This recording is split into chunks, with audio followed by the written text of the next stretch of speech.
बिस्मिल्लाहि मिनश्शैतानिर्रजीम बिस्मिल्लाहिर्रहमानिर्रहीम अल्लाहुम्मा सल्लि अला मुहम्मद व आले मुहम्मद। मोमिनीन कराम, जिस तरह आपको मालूम है कि हज व उम्रा के अहकाम हम शुरू कर चुके हैं। महंगी इबादत है, बार बार ज़िक्र कर रहे हैं कि मुश्किल इबादत है, महंगी इबादत है, इसमें काफ़ी दिक्कत की ज़रूरत है। अगर आपने कोई भी चीज़ मिस कर दी अहकाम सीखने में तो आप पर कफ़ारा पड़ सकता है, आपका हज उम्रा ज़ाय हो सकता है। इस वजह से एक एक चीज़ को दिक्कत से देखना है, इतना इनकी इबादत दुरुस्त हो सके। इसलिए हम अहकामात को तफसीली तौर पर लेकर आ चुके हैं। गुज़श्ता वीडियो में हमने ज़िक्र किया उम्रा मुफ़रदा किस तरह अंजाम दिया जाता है। उससे पहले हमने ज़िक्र किया हज और उम्रा में क्या फ़र्क है, हज और उम्रे की अक़साम कितनी है। आज हम जिक्र करेंगे कि उम्रा मुफ़रदा हो या हज हो, उसका एहराम किस तरह बांधा जाता है।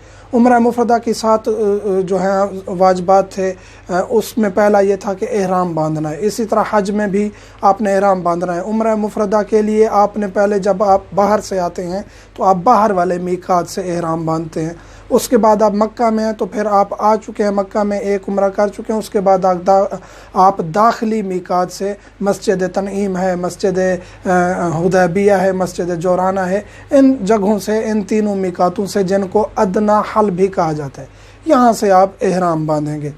आज हम जिक्र करेंगे कि एहराम को किस तरह बांधना है और एहराम के अहकामात क्या क्या हैं। पहली मरतबा खारजी मीकात से एहराम बांधेंगे। पहली मरतबा आप आ रहे हैं उम्रा करने तो आप फ़र्स्ट टाइम जब इंटर होंगे जद्दा से या मदीना से मक्का की तरफ, खारजी मीकात हम जिक्र कर चुके हैं। खारजी मीकात या जोफ़ा बनेगा, अगर आप जद्दा से बांधते हैं तो नज़र मानेंगे।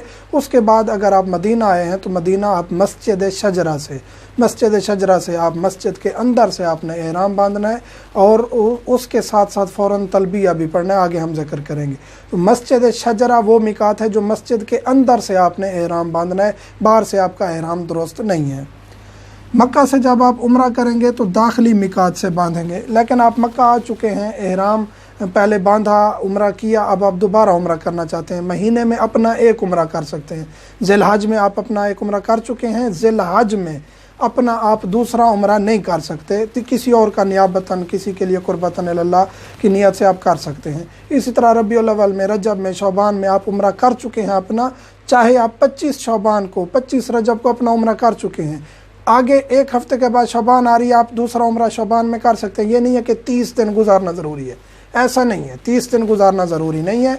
आप इस्लामी एक महीने में अपना एक उम्रा कर सकते हैं। मर्द का एहराम 2 चादरें हैं। दाखिली मीकात हम बता चुके हैं, मस्जिद तनईम, मस्जिद आयशा जिसे कहा जाता है, जोराना और हुदैबिया। करीबी मीकात जो है मस्जिद आयशा है, जहाँ से तकरीबन हर मुसलमान जो है वो एहराम बांधता है। मर्द का जो एहराम है उसकी 2 चादरें हैं। एक चादर, सफ़ेद चादरें मुस्तहब हैं, सिली हुई ना हो, सिली हुई कोई चीज़ नहीं पहन सकते। 2 चादरें लेंगे। एक चादर को आपने लुंगी बांधनी है, लुंगी किसी भी तरीके से आप बांध लें।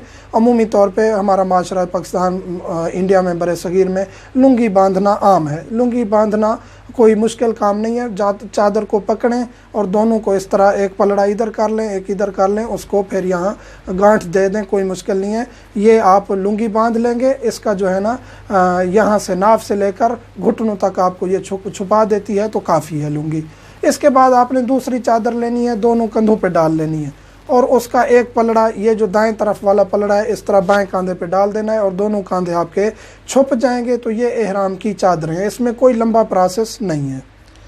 ख़ातून का एहराम जो है वो उसका अपना लिबास है। ख़ातून का एहराम क्या है? ख़ातून चादरें 2 नहीं पहनेगी या खसूसी एहराम नहीं सिलवाएगी।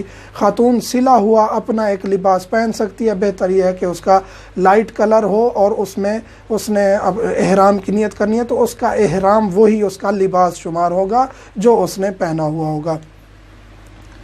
नियत और तलबिया एक साथ करना है।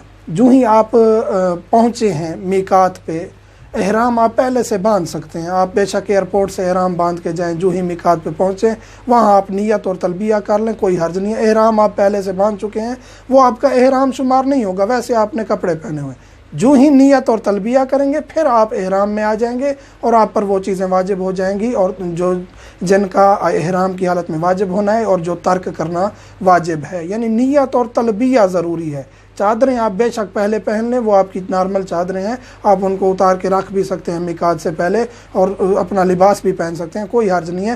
لیکن جو ہی آپ میقات آ کے تلبیہ اور نیت کر لیں گے، اس کے بعد آپ پھر احرام کی حالت میں ہیں، اس کے بعد آپ سلا ہوا کپڑا نہیں پہن سکتے، باقی طروق احرام پر عمل کرنا واجب ہوگا۔ تلبیہ اور تلبیہ جو ہے وہ تکبیرۃ الاحرام کی طرح، جس طرح نماز میں ہم تکبیرۃ الاحرام کہتے ہیں، اہم ترین رکن ہے نماز کا تکبیرۃ الاحرام، اسی طرح تلبیہ ضروری ہے، تلبیہ کے بغیر آپ کا احرام درست نہیں ہے۔ جو ہی آپ نیت کریں گے، نیت کرتا ہوں احرام باندھنے کی عمرہ مفردہ کے لیے، حج کے لیے، حج افراد ہے، حج تمتع ہے، جس کے جو بھی آپ نے عمل انجام دینا ہے اس کو آپ نے ذہن میں رکھنا ہے، اور اس کے بعد آپ نے کہنا ہے قربتاً الی اللہ۔ اس کے فوراً بعد آپ نے تلبیہ پڑھنا ہے۔ تلبیہ کے صیغے کیا ہیں، تلبیہ میں کیا احتیاط ہے، تلبیہ کہاں سٹارٹ کرنا ہے، کہاں ختم کرنا ہے، اس پہ ایک انشاءاللہ اسپیشل ویڈیو بنے گی، کافی اس میں احکامات ہیں۔ طہارت ضروری نہیں ہے، آپ احرام جب باندھ رہے ہیں تو اس وقت آپ کے لیے طہارت ضروری ہے۔ ویسے مستحب ہے کہ آپ غسل کریں احرام کا، غسل آپ کہیں سے بھی کر سکتے ہیں، ضروری نہیں ہے میقات پہ کریں، غسل کر کے آئیں، احرام باندھیں، اور اسی غسل میں آپ نماز بھی پڑھ سکتے ہیں، احرام باندھیں، نماز کا وقت ہو گیا، نماز پڑھ سکتے ہیں۔ لیکن اگر آپ طہارت سے نہیں ہیں، حتیٰ کہ خاتون حیض کی حالت میں ہے، خاتون مرد جنابت کی حالت میں ہے، پھر بھی احرام باندھ سکتے ہیں۔ لیکن جو ہی آپ مناسک انجام دینے جائیں گے مکہ میں، پہلے آپ نے ہوٹل میں غسل کرنا ہے، وضو کرنا ہے، باقی اپنی طہارت کو برقرار رکھنا ہے، اس کے بعد آپ نے طواف کرنا ہے اور باقی عبادت کرنی ہے۔ حیض اور نفاس والی خاتون جو ہے وہ مسجد شجرہ سے باہر ٹھہرے گی اور وہاں سے احرام باندھے گی۔ باقی ہر شخص کے لیے واجب ہے مسجد شجرہ میں انٹر ہو۔ مدینہ سے جب آپ مکہ جانے لگیں گے، مسجد شجرہ آتی ہے، وہاں سے احرام باندھنا ضروری ہے۔ ہر شخص کا مسجد کے اندر سے احرام باندھنا ضروری ہے، سوائے حیض اور نفاس والی خاتون کے، وہ مسجد میں نہیں جائے گی اور باہر سے مسجد کے باہر ٹھہر کے احرام کی نیت کرے گی اور تلبیہ پڑھے گی۔ غسل مستحب ہے، ہم ذکر کر چکے ہیں احرام کے لیے غسل کیا جائے۔ احرام کی شروط یہ ہیں کہ احرام پاک ہو، مباح ہو، خمس دیا گیا ہو اس احرام کے پیسوں کا، اور جس طرح نمازی کے لباس میں شرائط ہیں کہ غصبی نہ ہو، ریشمی نہیں پہن سکتے، احرام جائز نہیں ہے، اور حتیٰ کہ خاتون بھی ریشمی لباس میں احرام کی حالت میں نہیں آ سکتی، جو اس نے لباس کو احرام قرار دیا ہے وہ ریشمی نہیں ہونا چاہیے۔ اسی طرح آپ نے جو ہے نا، جو بھی نماز کے لیے شرط ہے، سوائے اس کے یہ ایک اضافی شرط ہے، خاتون ریشمی لباس میں نماز پڑھ سکتی ہے لیکن احرام نہیں باندھ سکتی ریشمی لباس کو، لیکن مرد کے لیے یہ ہے کہ وہ ریشمی نہ ہو، اور باقی جو شروط ہیں نماز کے لباس کی، یہاں احرام میں بھی وہی صادق آئیں گی۔ یعنی نجس ہو گیا خدا نخواستہ احرام، فوراً تبدیل کرنا ضروری ہے، یا اس کو پاک کرنا، یا اس کو تھوڑا سا کاٹ سکتے ہیں، کوئی مشکل نہیں ہے، کاٹنا بھی جائز ہے، لیکن اس کو فوراً پاک کرنا ضروری ہے۔ تبدیل کر سکتے ہیں احرام، آپ تبدیل کر سکتے ہیں، اتار سکتے ہیں۔ آپ نے مثلاً کہ احرام باندھا ہے، اگر وہ نجس ہو گیا ہے، یا ویسے آپ چینج کرنا چاہتے ہیں، احرام دوسرا پہننا چاہتے ہیں، دوسری چادر آپ اوڑھنا چاہتے ہیں، لنگی دوسری پہننا چاہتے ہیں، کوئی حرج نہیں۔ آپ نہانا چاہتے ہیں، غسل کرنا چاہتے ہیں، تو بھی آپ احرام کی حالت میں آپ اس کو اتار کے غسل کر کے دوبارہ پہن سکتے ہیں۔ اسی طرح آپ کاندھوں پہ جو آپ نے چادر ڈالی ہوئی ہے شولڈر سے، وہ چادر بھی اتار سکتے ہیں، اس کو دوبارہ پہن سکتے ہیں، اتار کے تھوڑی دیر رکھ سکتے ہیں، اس میں کوئی مشکل نہیں ہے۔ اور جو آپ نے لنگی پہنی ہوئی ہے، مرد نے لنگی پہنی ہوئی ہے، اس میں ضروری یہ ہے کہ وہ لنگی اتنی پتلی نہ ہو کہ اس کے اندر سے جسم نظر آئے۔ خاتون کا لباس وہی ہے جو اس کا جسم کا ساتر بھی ہو اور اس نے اپنا پورا جسم اوڑھا ہوا ہو۔ اگلی ویڈیو میں ہم انشاءاللہ ذکر کریں گے کہ احرام کی حالت میں جو چیزیں حرام ہیں وہ کس طرح حرام ہیں اور ان پر کیا کیا کفارہ پڑتا ہے۔